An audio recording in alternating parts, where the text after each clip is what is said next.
Hey Warship fans, welcome back to the channel with another replay in World of Warships. Today we got a good one from Chattahooligan and his tier 10 French cruiser, Henri IV. And that's how they pronounce this ship. I personally don't think it should be called Henri IV. They call it Henri in the game, but really it says Henri IV. It's really weird. However, there is a cool couple of things with this ship here. Not to mention, he is followed by with a couple good friends of his, Lottie and Wondering Bread in the Republic, and another Henri as well. Now, real quick, let's talk about some things while we get this match going here on the Sea of Fortune. First things first, let's get this across. Henri,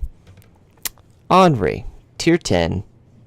Fastest cruiser in the game, with a max speed of 35 knots, and this is not adding the French ability of the speed boost. As you can see, it's even faster than 35 knots with the speed boost. You get over 43.9 knots. And remember, it's not without the speed flag, so you can even go even faster if you need be. But really, do you need that?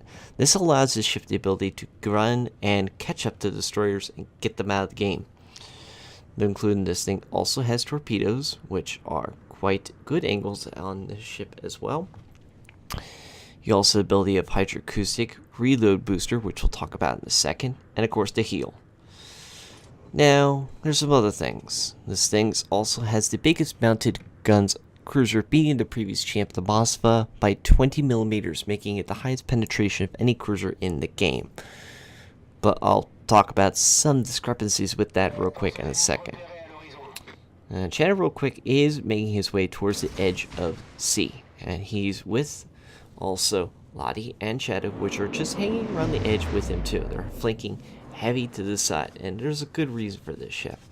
The gun range on the Henri is quite good. As you can see, you can shoot quite a far distance. If you run the range boost on this, it can shoot at over 20 kilometers. If I remember correctly, it is 22 kilometers. You get equipped with 240 millimeter guns that reload every 9.8 seconds. If you do it a different way, it's 10.8. But if you run the reload booster, which you'll see in a second, you can get this to reload even faster. So the guns, as you can see with the reload booster, there it is. Look at this, just a shy over 5 seconds with these guns on the reload booster. So you're able to put a massive amount of heavy penetrating shells onto a target. That means you can translate this to 4.88 shots a minute, which is pretty good. Now let's combine this with the fire chance of 22%, have an HE damage of 3400 and AP damage of 6200. As you can see, that fire chance is quite potent. There's a fire on that grosser curvers, and it's definitely doing some massive damage. He's able to get that range and put a lot of shells onto the target. There's a fire on the curvers, and now he's going to switch to the Republic. He's already got a fire on the one target, would switch targets and get another fire going. Because that will be just, since he's already damage controlled one fire, he's already gotten that taken care of. And here comes some torpedoes. Luckily, because of the hydroacoustic that he immediately put it up, and speed boost still going for quite some time, he has the ability to slow down quite quickly. And now that he is dodged the torpedoes, back to full speed again, dodging shells. Because remember, this is a cruiser. This is not a battleship. You will take severe punishment. And there's a bumpage into Lottie. Our apologies there, fellow commander. And here comes some more torpedoes. We'll talk about that ship that's throwing those torpedoes in a quick second. As you can see, he's just spam firing them invisibly, not really trying to get in ranges and try to hit targets. Quite an interesting move for this guy, but you'll see. Now, its health at here is 53,300, which makes it the second most health of all cruisers in the game, which is pretty good for a ship at tier 10. And it needs it because of the armor being quite excessively in certain spots squishy, and if you don't angle correctly or position yourself in a very good position, you will take citadels very, very easily. Another thing that I should point out here is, even though these AP shells are massive, 240 millimeters, they do have a problem with the speed of both high explosive and armor piercing at 845 meters a second. Means that landing citadels at farther ranges on thicker armored ships, we're not even talking cruisers right now. As you can see, there's an overpen right there on that Minotaur, who's, for some reason, he is pushing up really excessively. He is, these shells don't like unless it's a broadside target. If these things have excessively thick armor at farther ranges, it doesn't have the penetration ability to hit the target. Which I was able to, while this guy has just been spotted, land a citadel. There's a massive hit, and he's about to land another one, but Lottie gets the kill on that ship, so that's another one down. Meanwhile, in the game, the team is trying to gain speed up. They haven't got the cap into C. They're trying to get the cap in B, but that Montana is definitely a little pushing his luck a little too much there, having to deal with multiple ships in the middle. And the Hiragumo is trying to flip the cap at A, which allows the enemy team to not gain any points anymore, since they were the only team currently at the time actually who got a cap. Not very good for them. Anyway, what else is to talk about the Henri? Well, we're getting into the C cap here. Yep, here comes a Republic, the tier 10 French battleship. And Chanda is firing high explosive at the target. Now it's broadside, he will then switch to armor piercing. That's the thing about this ship. If you know if a ship is presenting a very good angle or a very good position, I would recommend firing the armor piercing. However, if the ship is angled, that's when you switch to the high explosive here, and you get yourself a much better chance of firing more damage by fires and penetrating the target with the high explosive rounds. Now back to this thing. Another weakness this thing has, as you can see, no planes on the Henris at tier 10. She only has hydroacoustic, again the speed boost, the heal, and the reload booster.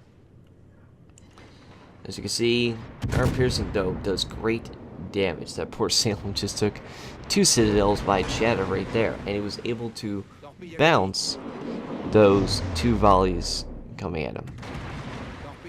Here comes enemy torpedoes. That was spotted by Lottie, of course, and he spams in position. Well, what's over there? And that's spamming those torpedoes that they're easily missing. You'll see. Still too early to tell you guys this is the funny surprise here. Let's see if you guys in the comments down below actually can figure out what actual ship was actually throwing those torpedoes. Meanwhile, Chad just took a massive lick of damage there from the Republic, so he's starting to pull back a little bit here with a Lottie here, and he's trying to fire some high explosive to keep putting himself in fast range, keeping the speed up. That way it's harder for him to hit. That's the one perk about these French lines. And since the Republic's broadside, armor piercing. As mentioned, he's already on fire. Just no point in putting more fire upon a fire. So, angle target, ran the top deck, and he's getting just nothing but penetration after penetration. Now, here's the thing also. There's the Witherer too, by the way, from all the fire damage he's been causing. And there's the kill on the Republic by the fire. So that's Chetta's first kill finally in the game at 153,000 damage already, and he's still gaining. Right there, it's 155, almost 156. And now the team has flipped all caps except the A cap, which has now been cancelled out by the Republic on the A side there. Unfortunately, Lottie has not survived the fight, as he took quite a beating there for a bit. Now it's down to Wondering Bread and his in division, and Chatta in his tier 10 Republic. There's still a Montana, another Republic, a Haragumo, a Hoberos, a Seattle, and a Mado on the team, compared to the enemy team, which only has 3 battleships, a cruiser, and a destroyer. One of them is the Grosser Kurfürst, which beached himself in the beginning of the match. Meanwhile, the Republic just got himself a close quarters by killing the Haragumo with secondaries. So it's not looking really good for that point. Chaddock took some high explosive damage and caused the fire. He immediately damaged the one fire, but might not been good with the Salem firing DPS onto him.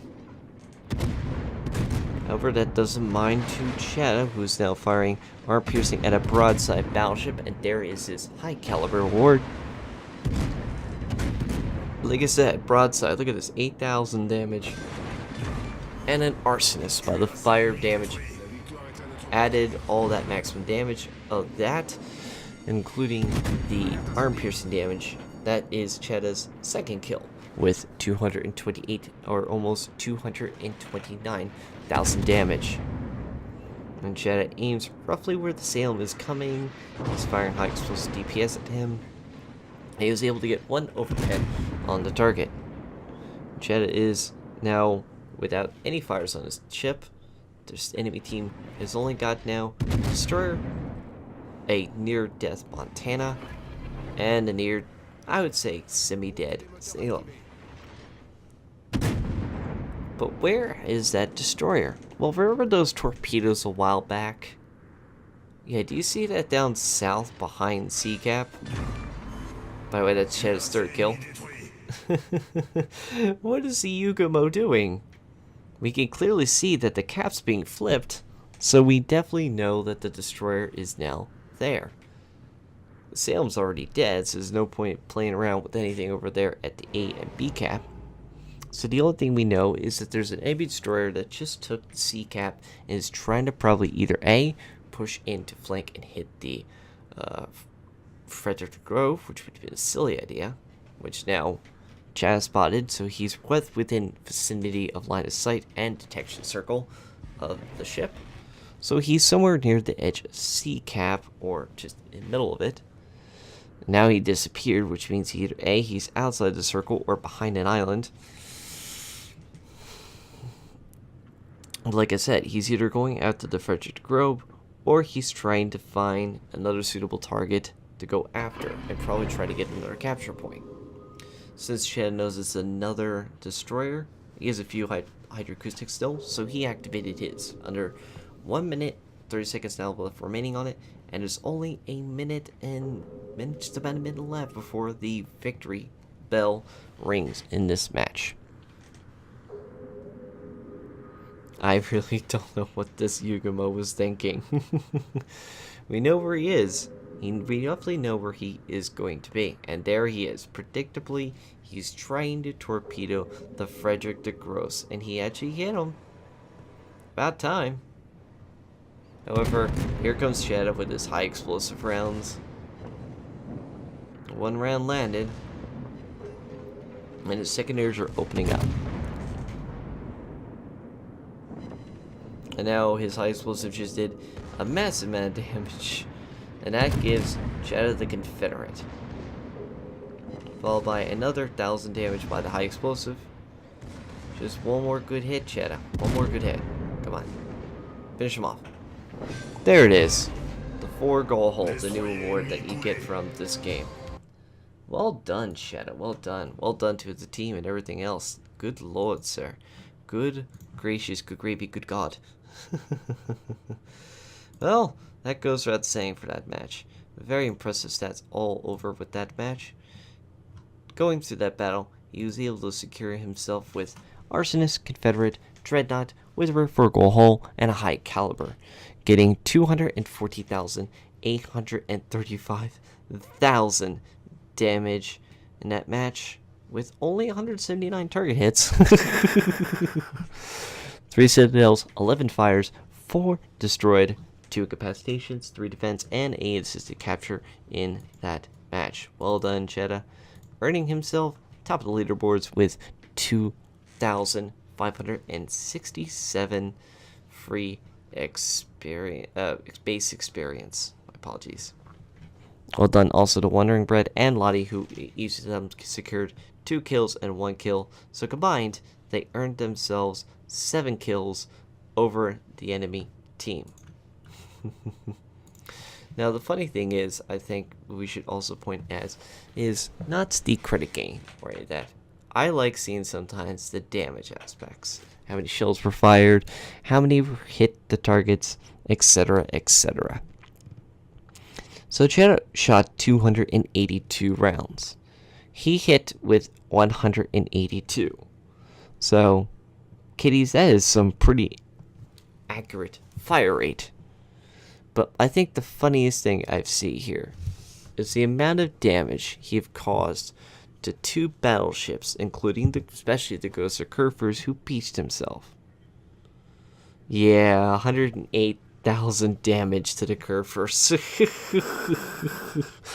That's what you get for, going after, a ship that just beaches himself like a giant whale around the edge of the map.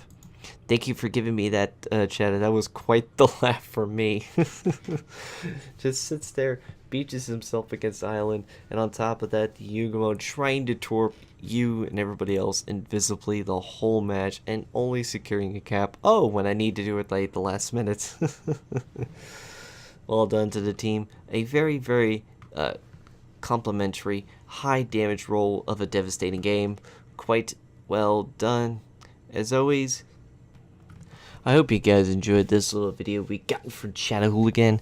As always, if you guys have your own World of Warship replays, feel free to give it to me as a link down in the description down below. There is a email. Please email it to me. That would be a lot easier for me to go through and sort through and stuff like that.